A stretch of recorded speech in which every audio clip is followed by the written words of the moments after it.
بسم اللہ الرحمن الرحیم۔ السلام علیکم۔ درباری ٹی وی یوٹیوب چینل پر آپ سب کو خوش آمدید کہتے ہیں۔ میں جس جگہ بند تھا وہ ایک جیل کی اندھیری کال کوٹری تھی جس مرض میں مبتلا ہو چکا تھا۔ لوگ مجھ سے دور بھاگتے تھے، مجھے زنجیروں سے باندھ کر اس قبر نما کوٹری میں بند کر دیا گیا تھا۔ لیکن جب مجھ پر دورہ پڑتا، میں اپنے پاگل پن اور جنون میں ایسا بے قابو ہو جاتا کہ مجھے یہ لگتا تھا کہ میں وہ زنجیریں بھی توڑ دوں گا۔ 1 گھنٹے تک میں یوں ہی بپھرا رہتا جیسے کوئی بھوکا بھیڑیا ہو، اور جب میرا جنون ختم ہوتا تو میں نڈال ہو چکا ہوتا۔ میری کیفیت میرے اختیار سے باہر ہو چکی تھی۔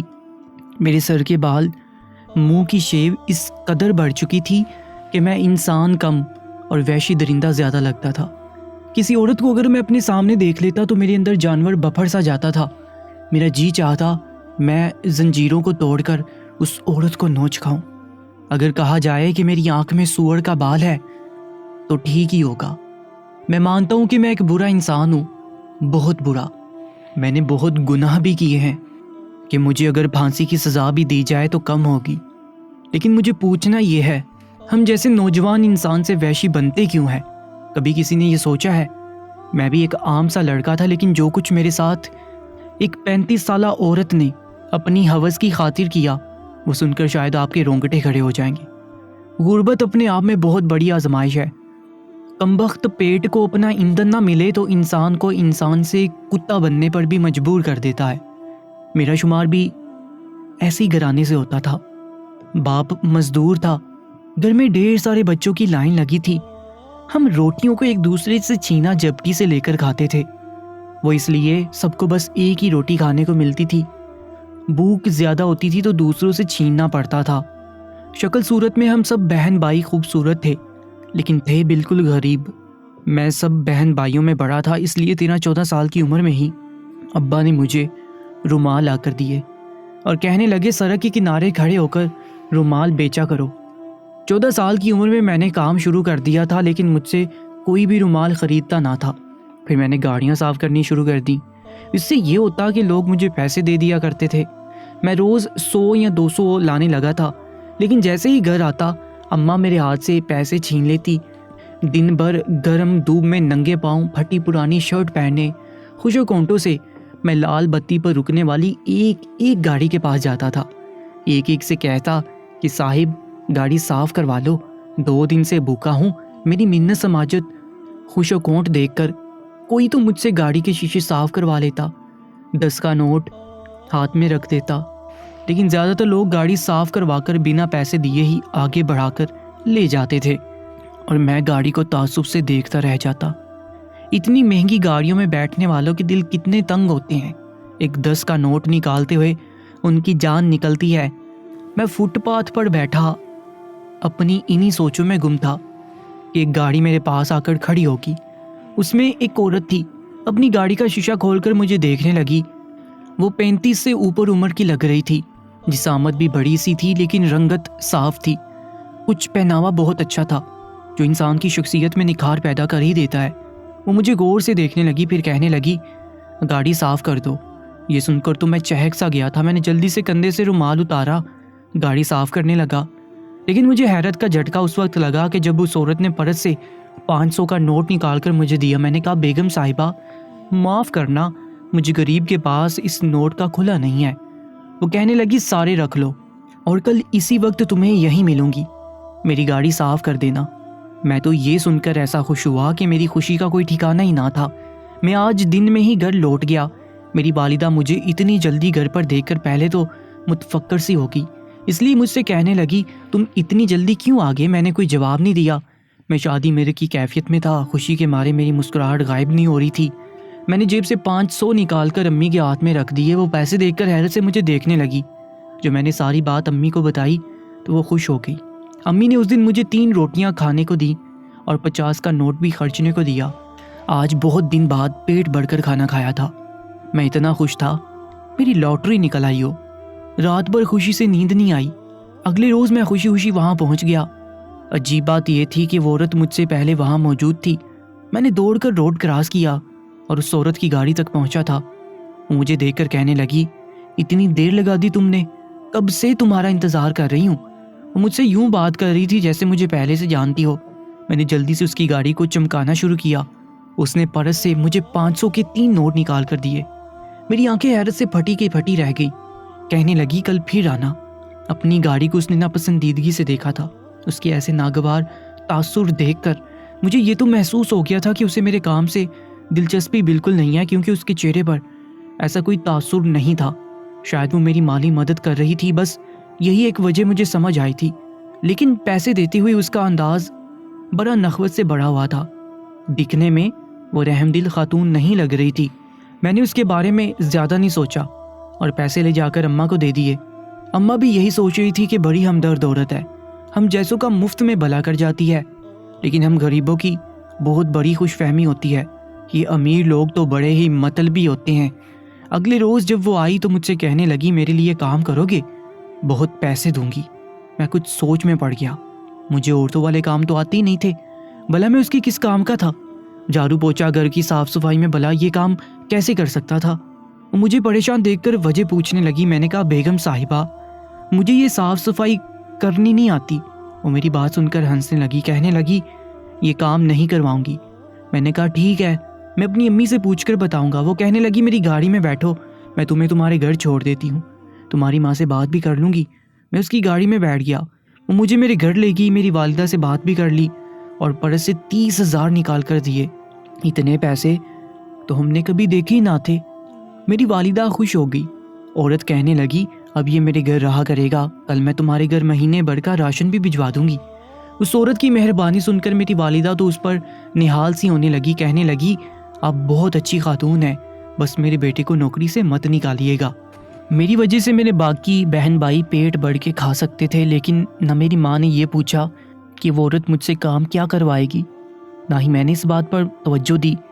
ہمیں تو یہ خوشی تھی ایک مالدار عورت ہم پر مہرباں ہو گئی ہے۔ وہ مجھے اپنے ساتھ لے گئی۔ پہلے مجھے بازار سے اچھے کپڑے دلوائے، جوتے دلوائے، اس کے بعد مجھے سیلون لے گئی، میرے بال بہت اچھے سے کٹوائے۔ میرا حلیہ بالکل بدل سا چکا تھا۔ میں خوش عقل تو پہلے سے تھا، لیکن اتنا خوبصورت بھی لگ سکتا تھا یہ مجھے آج خود کو اس سیلون کے بڑے سے شیشے میں دیکھ کر اندازہ ہوا تھا۔ وہ عورت مجھے اپنے بنگلے میں لے گئی۔ میں نے پہلی بار اتنا بڑا گھر دیکھا تھا۔ چوکی دار نے دروازہ کھولا تو اندر بہت وسیع پیمانے پر باغ تھا، جس میں قسم قسم کے پھول لگے ہوئے تھے۔ اس عورت کے تو اپنے ہی گھر میں ڈھیر سارے گلاب تھے۔ یقیناً وہ مجھ سے یہ کرنے کا ارادہ رکھتی تھی، جب ہی لے آئی تھی۔ پورچ میں 2 گاڑیاں اور بھی کھڑی تھی۔ ڈرائیور مودبانہ ہاتھ باندھے کھڑے تھے۔ میں پھٹی پھٹی آنکھوں سے اس شیش محل کو دیکھ رہا تھا۔ وہ مجھے اندر لاؤنج میں لے گئی۔ جیسے جیسے میں اس محل نما گھر کو دیکھ رہا تھا، میں اپنی آنکھیں جھپکنا ہی بھول گیا تھا۔ میرا گھر تو اس محل کے سامنے ڈربا بھی نہ تھا۔ کافی دیر لگی مجھے اس خواب نما گھر کے حصار سے نکلنے میں۔ اس عورت نے مجھے بیٹھنے کے لیے کہا اور خود بھی صوفے پر بیٹھ گئی۔ میں زمین پر بیٹھنے لگا تو عورت نے کہا ارے زمین پر کیوں بیٹھ رہے ہو، اوپر صوفے پر بیٹھو۔ یہ کہہ کر وہ اب مجھے مسکرا کر دیکھنے لگی۔ اس کی نظروں میں نہ جانے کیا تھا کہ میں ایک لڑکا ہو کر نروس سا ہونے لگا تھا۔ دوسری حیرت مجھے یہ سن کر ہوئی کہ جب اس نے مجھ سے پوچھا کہ شہروز تمہیں کھانے میں کیا پسند ہے، آج میں تمہاری پسند کا کھانا بناؤں گی۔ میں تو یہ سن کر دنگ سا رہ گیا تھا۔ بھلا مجھ جیسے غریب کی کیا فرمائش ہو سکتی تھی؟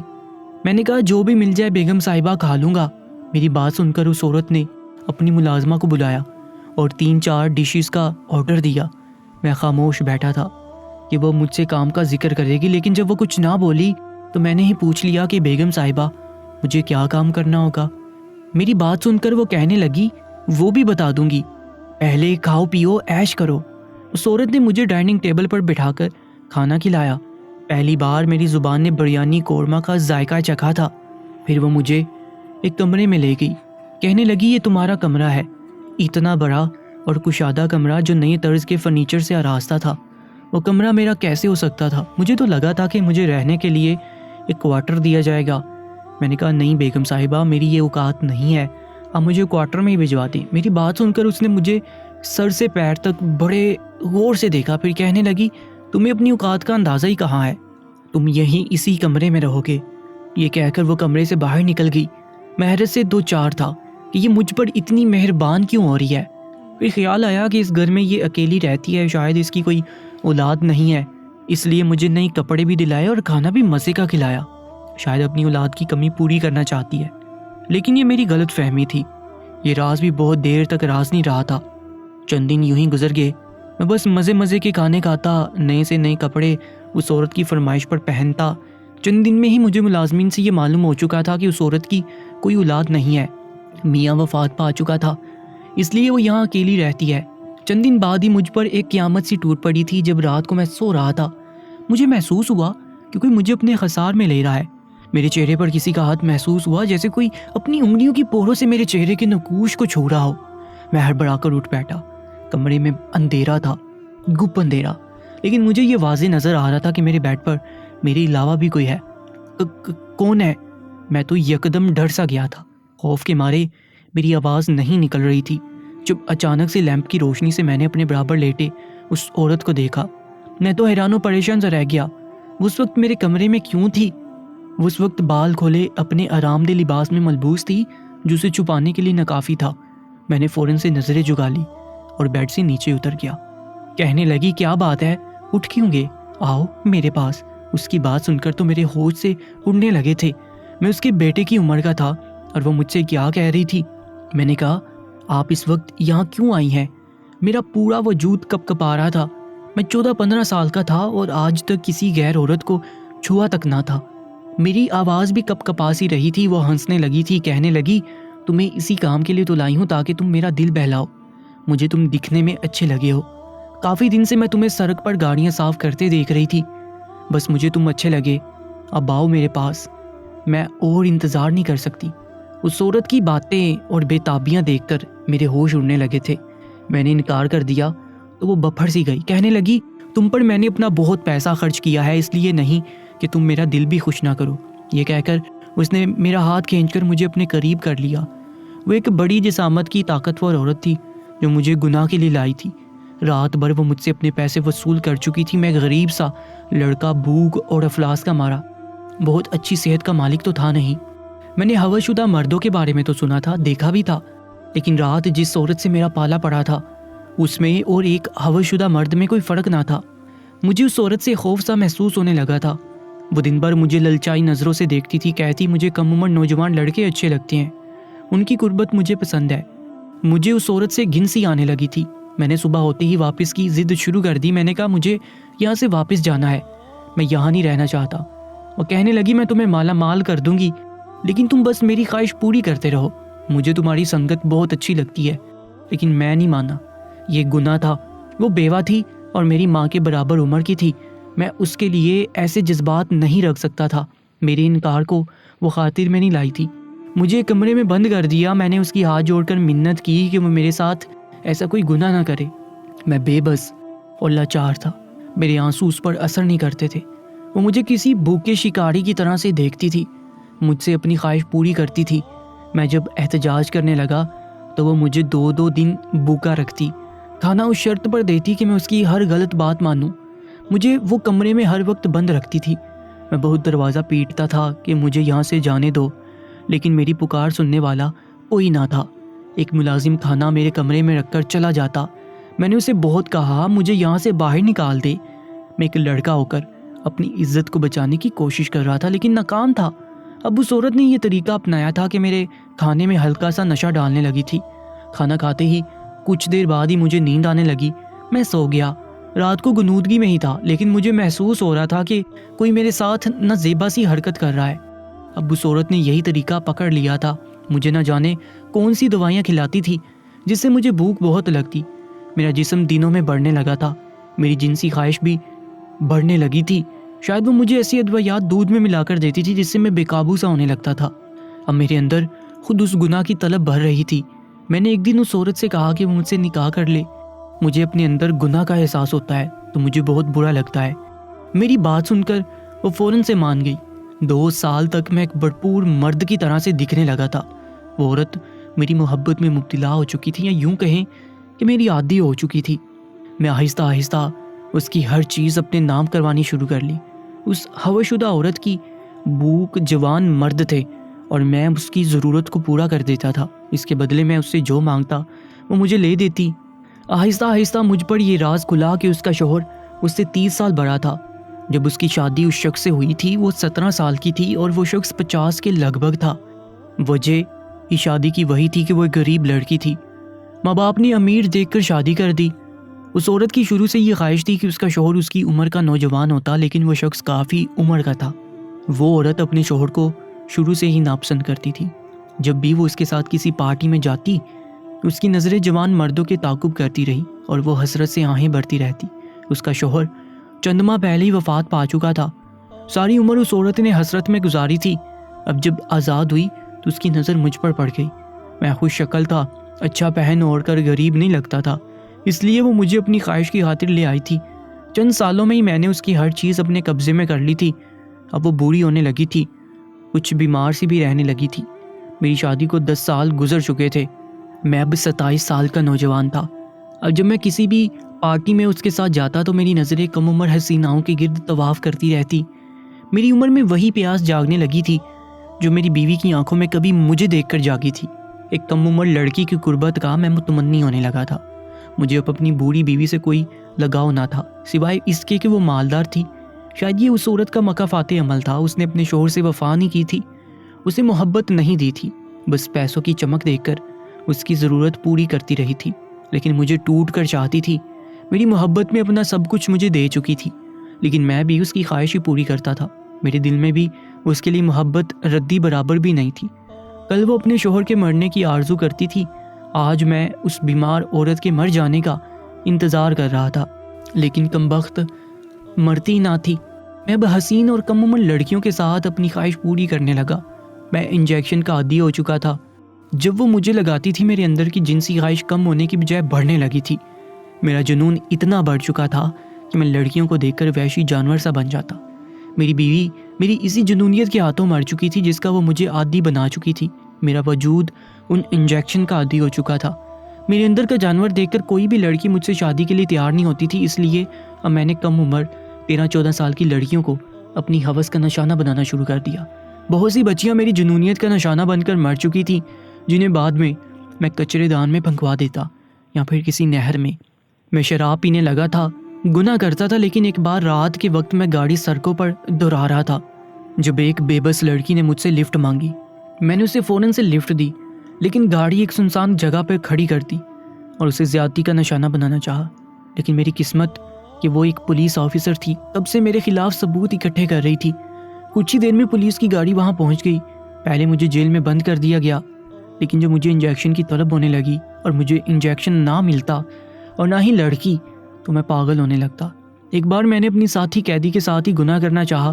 اس کے شور پر بہت اہلکار وہاں جمع ہو گئے، لیکن مجھ میں تو شاید کسی شیر جیسی طاقت تھی، میں کسی کے بھی قابو نہیں تھا۔ بمشکل ہی مجھے سنبھالا اور زنجیروں میں جکڑ کر ایک چھوٹی سی کال کوٹری میں بند کر دیا۔ مجھے پھانسی کی سزا سنائی دی گئی، لیکن میرا یہ حال تھا کہ مجھے نہ اپنی موت کا خوف تھا نہ پھانسی پر لٹکنے کی پرواہ۔ مجھے جب اس انجیکشن کی طلب ہوتی میں منت سماجت پر اتر آتا، اپنے بال نوچنے لگتا، مغلیات بکنے لگتا، اور جب میرا جنون ختم ہوتا تو میں تھک کر چور سا ہو جاتا۔ میری پھانسی تک مجھے یہی اس کال کوٹری میں گزارنا ہے۔ دنیا کی نظر میں بہت برا ہوں کہ میں نے بہت سی کم عمر لڑکیوں کے ساتھ درندگی کا مظاہرہ کیا ہے، لیکن اس عورت کا کہیں کوئی ذکر نہیں جس نے مجھے انسان سے درندہ بنا دیا تھا۔ اپنی نفسانی خواہش کی خاطر میں گناہ گار تھا، میں مانتا ہوں، لیکن جب میں اس اذیت سے دوچار تھا، ایک عورت کے ہوس کا نشانہ بن رہا تھا، تب پولیس کہاں تھی، قانون کہاں تھا؟ مجھے میرے کیے گئے ظلم کی سزا دی جا رہی تھی، لیکن میرے ظلم کا حساب کون لے گا؟ دوستو، ایسے ہی سچے واقعات کے لیے ہمارے چینل کو سبسکرائب کر لیجیے گا۔ آج کی اس کہانی کے بارے میں ہمیں اپنی قیمتی رائے سے ضرور آگاہ کیجیے گا۔ اپنا بہت زیادہ خیال رکھا کریں۔ اللہ نگہبان۔